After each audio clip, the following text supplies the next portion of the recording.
Good morning. I'm Tarun Khanna from Harvard Business School. Thank you very much for inviting me to this amazing forum, and congratulations on the honoring ceremony yesterday. It's a pleasure to be included in this Vietnam-US celebration. I thought I would, Tuan asked me to say a little bit about ethics and finance. By training, I'm an applied mathematician and study the role of private entrepreneurs in developing countries. And I thought what I would do is two very simple things. One is go back to basics, and the second is to anchor my comments in the two countries other than the United States, where I spent a lot of my time, which is my native India, where I was born, and China, where I have done a lot of research and built some companies also. First thing I would say is that we should just remember, before we get wrapped up in fancy technology that will fly around tokenization and Bitcoin and crypto and this and that, is to remember that a financial transaction basically just needs two elements to make sure that it is sanctifying some sort of trustworthy exchange.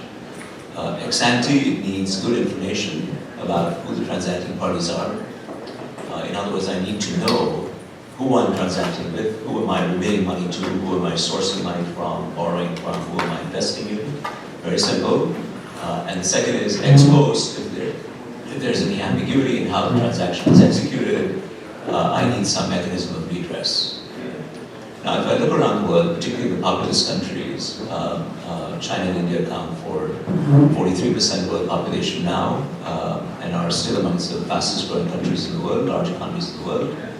A very large proportion of people have been financially excluded until quite recently. My colleague Alvaro from Mexico will speak about this also momentarily, but a very large proportion have been excluded. What I want to direct your attention to is a very hopeful development in both countries, in China dating back about 15 years now, and India dating back about, I would say, 7 years, that there is the creation of digital public infrastructure at the country level. And here I want to make 2 points. The way in which this has unfolded in China, while at an extremely rapid pace, is not at a 30,000-foot level, not that different from the way it's unfolded in the United States. And by which I mean, Natalie was speaking about the public-private mix, or alluded to it, the extent to which the private sector has taken the lead in China, of course under the tutelage and under the scrutiny of the CCP, has been very similar to the way that leading tech companies have operated in the United States. In the US, we used to call them the FANG companies, Facebook, Amazon, Netflix, Google, and so on. You can add the others to it. And in China, you've got primarily Alibaba and the Ant Financial Group and Tencent, who essentially control engagement with the citizens. And you have the state, the very powerful state in China, looking over their shoulders to make sure that they're following policy in the country and so on and so forth. So it's very similar to what we have here, which is Amazon and Meta and so on and so forth. They're doing their thing. And you saw Lina Khan, the last FTC commissioner, and her team getting very exercised about the extent of power that the tech companies are exerting, and saying that antitrust law needs to keep up with the new era and needs to be updated for the new era. So you can see the same struggle unfolding in both countries conceptually between the state and private entrepreneurs who have agglomerated a lot of power vis-a-vis their engagement with the citizenry. What I find really interesting about India is that it's taken a fundamentally different approach to this.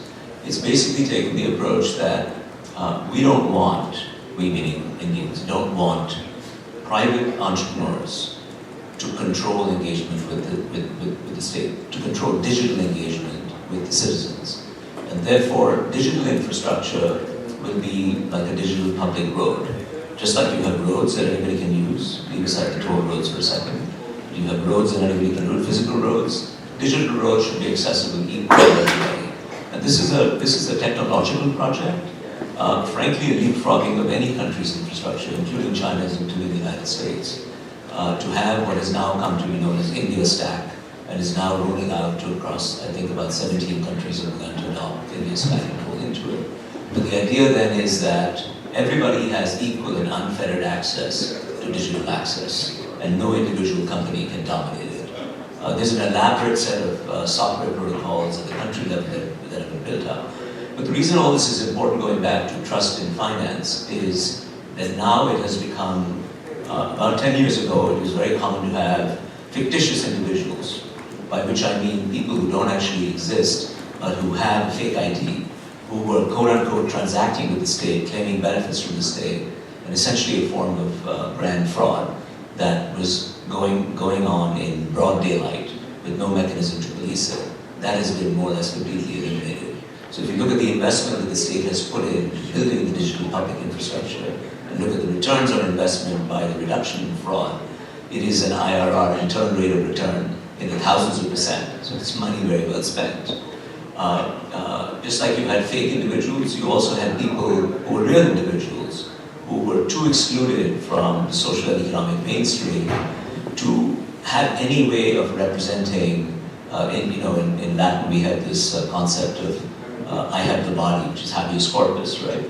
These people had no mechanism to actually demonstrate to the state that they were who they said, who they claimed to be. Their identity was pretty much wrapped up in their village and tribal and caste affiliations and so on. Now everybody has a uniquely authenticatable biometric ID. So that you can go anywhere in India and show your fingerprint or show your eye and immediately be biometrically identified as a unique individual. So both type 1 and type 2 errors are eliminated. Why is this important? I think there's nothing more important to trust in finance than what I have just said, which is you can identify your transacting partner.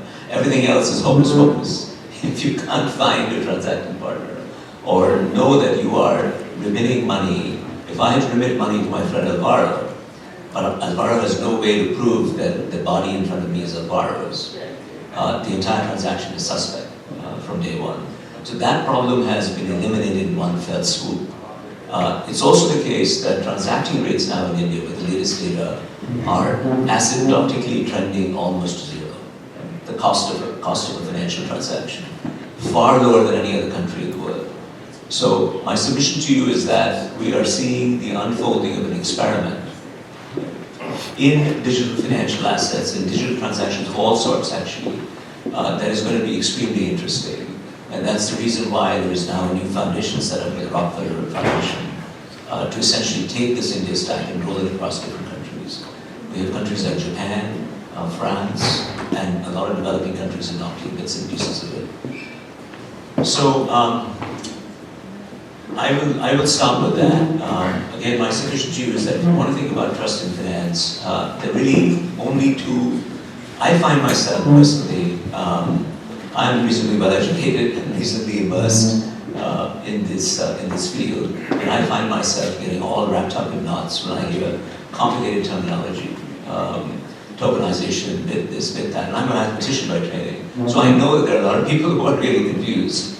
But what really helps me is to go back to basics and just say all you need is information sanctity and contracting sanctity. And to the extent that we can reinvent the way we are connecting to, officially the World Bank says there are 1.5 billion financially excluded people in the world. I would say, give or take, almost 8 billion people. I think that number is severely understates reality. Partly because even those who are officially financially included lack the financial literacy to effectively engage with the assets that are theoretically available to them. So we're talking about things that can affect 3 or 4 billion people in the world, in my opinion, and there is nothing more powerful than going back to basics. And it's lovely to be in a forum like this where we can exchange ideas. Thank you again, Tarun, for inviting me, and to the colleagues here. Best wishes for productive deliberations today. Thank you.